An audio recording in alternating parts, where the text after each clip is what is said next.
Men ham o'g'limni yuragi yarimta bo'lib qolishini istamayman. Bu nima deganingiz, opa? Bilasiz, o'sha qizni onasi mani ashaddiy dushmanim ekanligini bilasiz, opa? Zaynab, sen o'g'limni xolasi bo'lib, faqat o'zingni o'ylayapsan. Hech qachon, opa.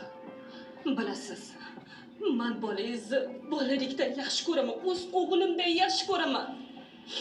Shuning uchun ham o'sha alvasini qizini olib bermang deyapman-da, opa. Lekin sen to'g'ri tushungin, bolam usiz baxtsiz bo'lib qoladi.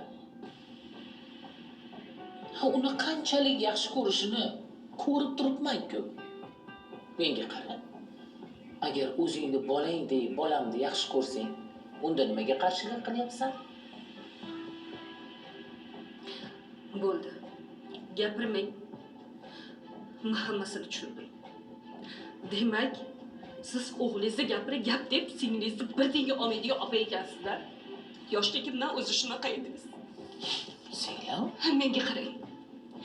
Oxirgi marta xonadoningizga kelib aytayapman. Agar o'sha bilan quda bo'lib, o'shani kelin qilsangiz, meni singil demang, tushundingizmi? Nimalar? Singil demang, jiming.